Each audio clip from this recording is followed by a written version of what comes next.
வாங்க இன்றைக்கி சூப்பரான ஒரு பொட்டேட்டோ குழம்பு எப்படி செய்யலாம் சொல்லி பார்க்கலாமா. இந்த குழம்பு ரொம்ப ரொம்ப ஈஸி, அது மட்டும் இல்லாமல் ரொம்பவே டேஸ்ட்டாகவே வந்துருந்துச்சு. இன்றைக்கி எனக்கும் குழம்புக்கும் எப்போவுமே ஆகாது. ஏன்னா எப்போ நான் சமைச்சாலுமே உப்பு காரம் கம்மியாக இருக்கும், இல்லாட்டி சப்புன்னு இருக்கும், இந்த மாதிரி தான் இருக்கும். என்றைக்குமே பர்ஃபெக்டாக வந்ததில்லை. ஆனால் இன்றைக்கி பர்ஃபெக்டாக வந்துச்சு. அது மட்டும் இல்லாமல் சாப்பிட்டு பார்த்துட்டு என் தாத்தாவே மதியம் வச்ச குழம்புங்க அப்படின்னு கேட்குற அளவுக்கு இருந்தது. எனக்குமே ரொம்ப பிடிச்சிருந்தது. வாங்க எப்படி செய்யலாம் சொல்லி பார்த்துலாம். அதுக்கு ஃபஸ்ட்டு ஒரு பேன் எடுத்துக்கோங்க. பேன் சூடானது ஆயில் சேர்த்து, ஆயில் சூடானதுமே பிரியாணி எல்லாம் ப்ளஸ் பெருஞ்சீரகம் சேர்த்து பொரிஞ்சு வந்ததுமே ஆனியன் சேர்த்து நல்லா வதக்கிக்கோங்க. ஆனியன் நல்லா ப்ரௌன் கலரில் வந்ததுமே இஞ்சி பூண்டு தட்டி சேர்த்து அதோட பச்சை வாசனை போகிற அளவுக்கு வதக்கிட்டு, அதுக்கப்புறமா கருவேப்பிலை பச்சை மிளகாவை கீரி ஆட் பண்ணி அதை நல்லா வதக்கிக்கோங்க. அதுக்கப்புறமா தக்காளி ஆட் பண்ணி அதையும் வதக்கிட்டு கொஞ்சோண்டு மஞ்சள் தூள் சேர்த்துக்கோங்க. மஞ்சள் தூள் சேர்க்கும் போது சீக்கிரமாகவே அந்த தக்காளி வெந்துடும். அது வேகிற டைமில் உருளைக்கிழங்க குக்கர்லேயோ இல்லாட்டி ஒரு பாத்திரத்துலையோ தண்ணி ஊற்றி ஹாஃபாக வேக வச்சு எடுத்துக்கோங்க.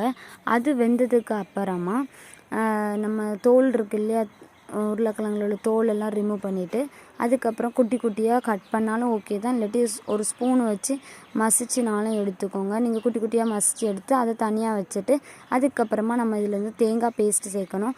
தேங்காயில் என்னெல்லாம் சேர்க்கணும் அப்படின்னா ஜீரகத்தூள் சேர்க்கலாம், இல்லாட்டி ஜீரகம் சேர்க்கலாம்.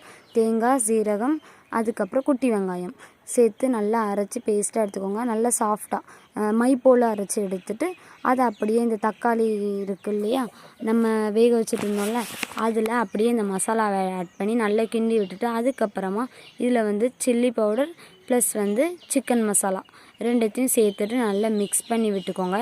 நல்லா மிக்ஸ் பண்ணதுக்கு அப்புறமா தண்ணி ஆட் பண்ணிக்கோங்க. தேவையான அளவுக்கு தண்ணி ஆட் பண்ணி, உங்கள் வீட்டில் எத்தனை பேரோ அந்த அளவுக்கு தண்ணி ஆட் பண்ணி நல்லா மிக்ஸ் பண்ணி விட்டுட்டு கட்டியாக சாப்பிட்டாலும் நல்லா தான் இருக்கும். நீங்கள் சப்பாத்தி அதுக்கெலாம் கட்டியாக சாப்பிட்லாம். சாதம் அப்படின்னா தண்ணியாகவே சேர்க்கலாம். அதுக்கப்புறமா நம்ம தேவையான அளவுக்கு சால்ட்டு சேர்த்து ஒரு பிளேட் போட்டு மூடி வச்சு நல்லா கொதிக்க விட்டுருங்க. அதுக்கப்புறமா கொஞ்சம் நேரம் கழித்து அதை ஓப்பன் பண்ணி பார்த்தீங்கன்னா நல்லாவே கொதித்து வந்திருக்கும். கொதித்து வந்ததுக்கப்புறமா நம்ம மசிச்சு வச்சுருக்கோம் இல்லையா உருளைக்கிழங்கு, அதை ஆட் பண்ணி நல்லா மிக்ஸ் பண்ணி விட்டுக்கோங்க. மிக்ஸ் பண்ணி விட்டுட்டு கொஞ்சம் நேரம் அதையுமே வேக விட்டு எடுத்திங்கன்னா ஒரு சூப்பரான உருளைக்கிழங்கு குழம்பு ரெடி. இந்த வீடியோ பிடிச்சிருந்தா லைக் பண்ணுங்கள், அப்படியே நம்ம சேனலை சப்ஸ்கிரைப் பண்ணுங்கள். தேங்க்யூ.